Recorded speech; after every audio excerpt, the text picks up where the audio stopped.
Artículo 18 de la Constitución Nacional Argentina. Las cárceles deben ser sanas y limpias y deben servir para educar, no para castigar. Lástima que pasa todo al revés. Me dijo Alberto de la Torre, el dueño de un locutorio que tenía mucha afinidad con el mundo del AMPA, ya que estaba casado con la hermana de Pepita la Pistolera. Y a fines de los 70 cayó preso por primera vez en Devoto, donde se hizo amigo de una banda de golpes comando. En el 90 se escapó del penal de Viedma y meses después lo volvió a detener la policía, terminando en la cárcel de Batán, luego en la de Olmos y finalmente en la de Devoto, luego de cometer el mayor golpe de su vida, el robo del siglo. El robo al Banco Río en Acasuso, del cual muchos sienten orgullo, pero otros no tanto. Por mi parte estuve investigando mucho sobre este robo y mucho también sobre lo que pasó después en las cárceles con estos detenidos. Estos detenidos que se llevaron 19 millones de dólares y 80 kilos de joya de aquel banco de Acasuso. Y gracias a los atenuantes como armas de juguete, sus condenas no fueron tan largas. Cualquiera que conozca la cárcel, cuando sale no es el mismo y aprende a convertirse en un delincuente. Eso lo dijo Vitete Sellanes, que fue además otro de los hombres con los que hablé que cometieron este golpe. Delinquir. Él, además, cuenta que delinquir es un camino sin salida y que cualquiera que conozca la cárcel sabe que después va a, de alguna que otra forma, terminar volviendo. Porque allí se aprenden muchas cosas y además de eso, la gente discrimina al que estuvo detenido.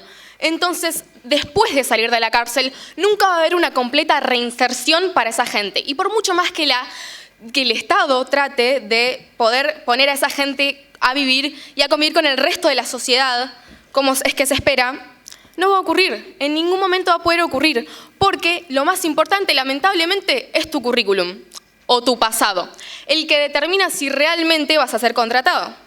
Porque bueno, seamos sinceros, la confianza en esta sociedad está perdida. Pero no los culpo, es la mente humana.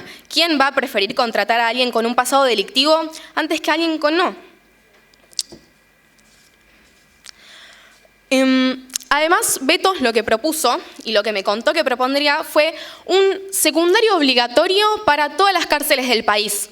Porque claro, las universidades están en las cárceles, pero no todos los presos tienen la secundaria hecha. Y para que alguien pueda entrar a una universidad, tiene que obligatoriamente tener la secundaria hecha. Sabemos que la educación reduce la delincuencia y que además que te van a poner 1000 barreras para poder trabajar luego. Delinquir sería un camino sin salida. La educación es la que reduce la delincuencia, pero es más fácil dominar a un ignorante. Abrir escuelas y cerrarán las cárceles. Cuanto más se educa a una persona, más conoce sus derechos, por ende reclama, cuestiona y molesta. Pero eso es lo que muchos no quieren que pase.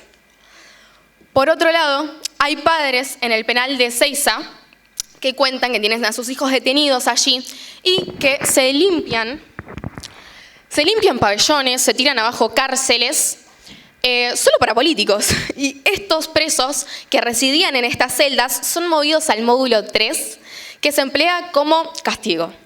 Como castigo porque es una villa donde van los detenidos con peor conducta.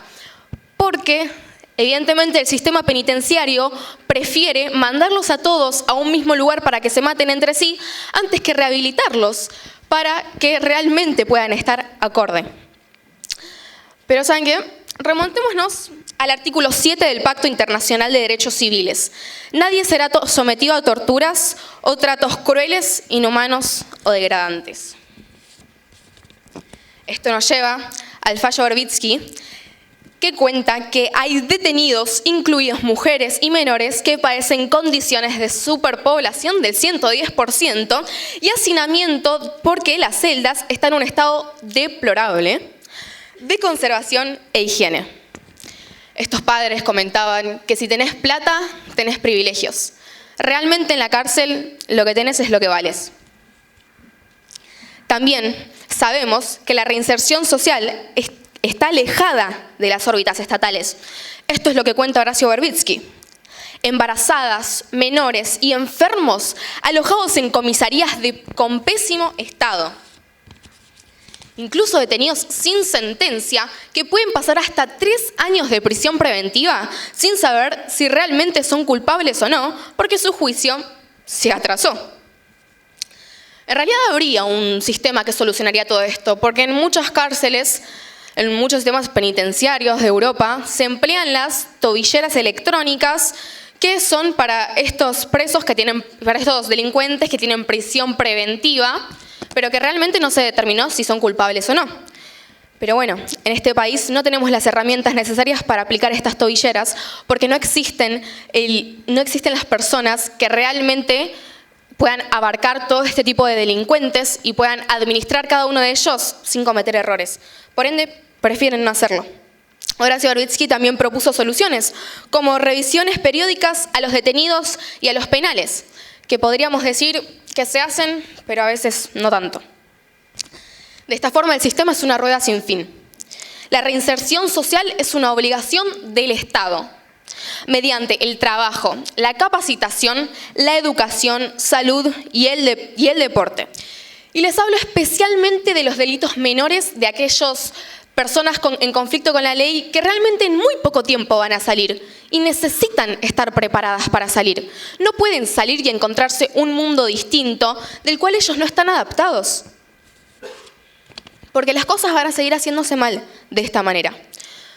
Por ende, podríamos decir que si en este periodo no se les dan a los presos las herramientas correctas para reinsertarse en la sociedad, no sirven para nada. Solamente servirían para contener la violencia que no puede ser permitida afuera.